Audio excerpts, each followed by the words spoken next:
नमस्ते, कैसे हैं आप सब लोग? मैं प्रीति हूँ और मैं बताती हूँ लॉ ऑफ अट्रैक्शन के बारे में। आई नो बहुत टाइम बाद मैं वीडियो अपलोड कर रही हूँ ये और ये बना रही हूँ।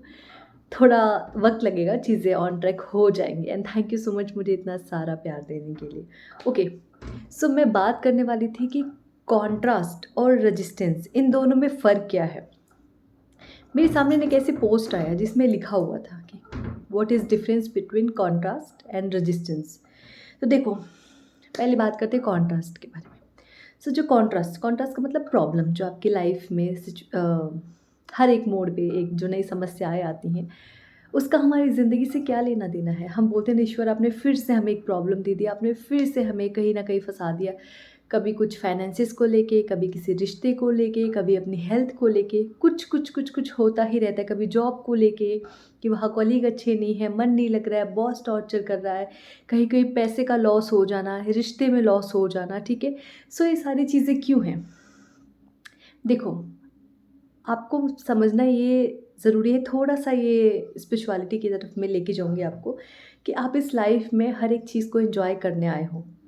बट इसका ये बिल्कुल मतलब नहीं है कि ईश्वर आपको कॉन्ट्रास्ट नहीं देगा। अगर आपकी लाइफ़ में खुशियाँ ज़रूरी हैं, तो ये जो थोड़ी कॉन्ट्रास्ट है, थोड़ी तकलीफ़ें हैं, ये भी ज़रूरी हैं। ये इसलिए ज़रूरी है ताकि और आपको ये बेहतर तरीके से निखार सके। जब आप खुश रहते हैं तो आप कुछ एक्स्ट्रा नहीं सोच सकते, राइट?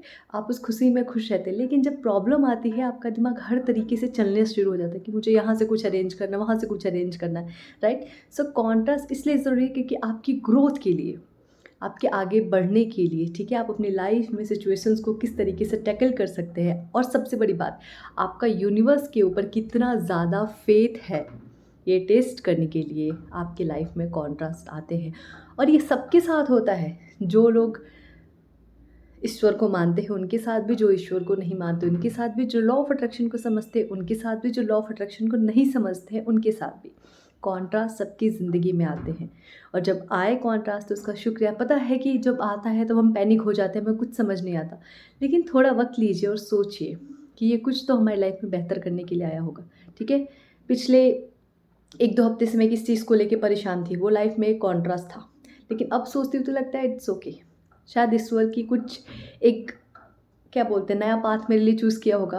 कुछ तो नया होगा, ठीक है, जिसकी वजह से कॉन्ट्रास्ट आया है। एक्सेप्ट इट, जो हुआ एक्सेप्ट इट, ठीक है, और लाइफ में आगे बढ़ते हैं, ठीक है। देखते हैं कि जो ब्यूटीफुल सा गिफ्ट है इस कॉन्ट्रास्ट के बाद वो क्या है। लेकिन हैव फेथ, डोंट से कि आपने मेरे साथ क्यों किया, आपने मुझे इस गलत करने के लिए क्यों चूज़ किया, सिर्फ आप मेरे साथ ये गलत क्यों करते हैं, किसी और के साथ क्यों नहीं होता, सिर्फ मैं ही क्यों, राइट? नॉट मैं ही क्यों। It's okay universe, thank you. आपने जो दिया वो शायद रिश्तों को परखने के लिए होता है, चाहे आपके माइंड को परखने के लिए होता है, चाहे वो आपके फेथ को परखने के लिए होता है कि आपको उस यूनिवर्स के ऊपर कितना भरोसा है। और जब आपकी ज़िंदगी में कुछ बहुत बड़ा चेंजेस आने वाला रहता है पॉजिटिव वे में, तो ये जो छोटे मोटे कॉन्ट्रास्ट है ना, इनका आना ज़रूरी है आपको देखने के लिए कि क्या आप इसको हैंडल कर पा रहे। अगर आप इसको हैंडल कर पा रहे तो जो मैं कुछ बड़ा देने वाला हूँ ना, उसको भी आप आराम से हैंडल कर लोगे, ठीक है। अब बात करते हैं, देखो कॉन्ट्रास्ट जो होता है वो हमारी ग्रोथ में हमारी हेल्प करता है, ठीक है, हर एक वे में। और अगर आप चाहें तो अपने लाइफ के पीछे पन्नों को थोड़ा पलट के देखिए। मैं ये नहीं कहती कि आप हमेशा अपने पास्ट को खो दें, लेकिन एक बार के लिए जाके देखिए कि लाइफ में कितनी सारी प्रॉब्लम्स आई, राइट? और आप हर एक प्रॉब्लम से उभर के यहाँ तक पहुँचे हैं। हमें उस वक्त भी लगता था ये बहुत बड़ी प्रॉब्लम, अब यहाँ से तो ज़िंदगी ख़त्म है, लेकिन हम जिंदा हैं, ज़िंदगी जी रहे हैं, खुशहाल तरीके से जी रहे हैं, और अपने आने वाली हर एक प्रॉब्लम से हम सेटल डाउन होते जा रहे हैं, राइट? सो प्रॉब्लम कभी हमारी ज़िंदगी लेने के लिए, हमारी खुशियाँ लेने के लिए नहीं आती हैं, ठीक है? वो हमें सिर्फ ग्रोथ देने के लिए आती है। Always remember that and have faith on your Ishwar, the universe, ठीक है? वो सब कुछ हैंडल करता है। अगर कॉन्ट्रास्ट उन्होंने दिया है तो उनके पास हर एक चीज़ का सॉल्यूशन है। Start doing meditation, okay? क्योंकि आपको वहीं से आपके सारे सवालों के जवाब मिलते हैं। अब बात करें रेजिस्टेंस क्या होता है।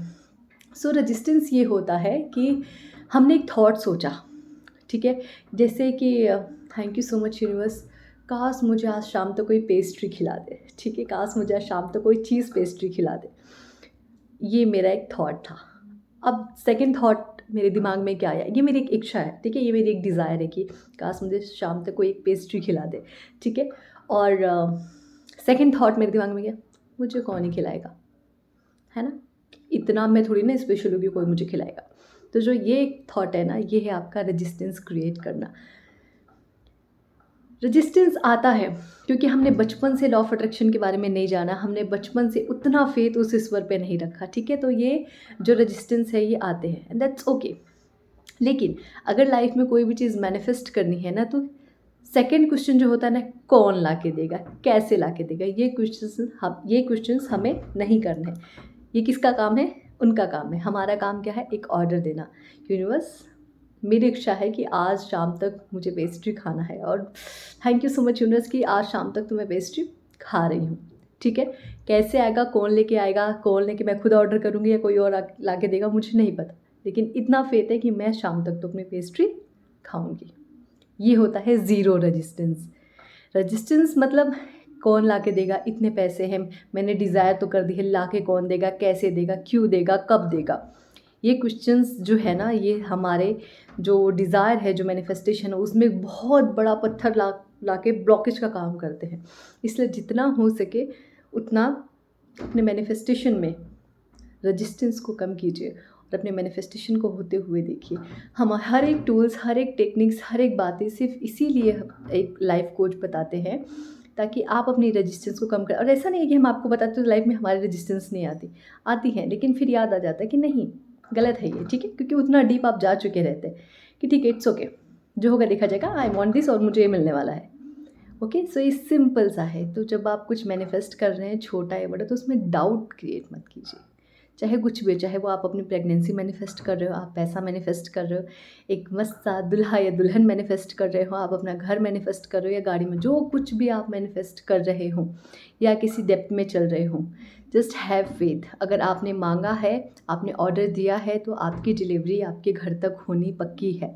Just have faith. डाउट मत कीजिए कौन ला के देगा, इसमें मेरी बात सुनता है नहीं सुनता, हम सब उसके बच्चे हैं, वो हम सब की बात सुनता है, हम सब के ऑर्डर को वो प्लेस करने में लगा हुआ है। So just have faith, enjoy करो अपनी उस मैनिफेस्टेशन की जर्नी को, अलग अलग नई नई चीज़ें मैनिफेस्ट करो, रेजिस्टेंस जितनी हो सके उतनी कम रखो। होप सो कि आपको ये वीडियो समझ आया होगा। कुछ लगे, कुछ डाउट लगे, आप मुझे कमेंट करना, ऑब्वियसली मैं बिल्कुल रिप्लाई दूंगी। मुझे बहुत मज़ा आता है नए नए चीज़ों, नए नए कमेंट को पढ़ के और रिप्लाई दे के, अपना भी ज्ञान खुलता है, ठीक है। थैंक यू सो मच मुझे सुनने के लिए, मेरी वीडियो का इंतज़ार करने के लिए। मैं कोशिश करूँगी कि अब धीरे धीरे मैं वापस से अपना जो टाइम शेड्यूल है वो बिल्कुल मैं नॉर्मल कर पाऊँ। थैंक यू सो मच इतने सारा प्यार देने के लिए। खुद से कनेक्ट होना मत भूलिए, यूनिवर्स पे फेथ रखना मत भूलिए, और खुद से बहुत बहुत बहुत सारा प्यार कीजिए। थैंक यू सो मच मुझे इतना सारा प्यार देने के लिए।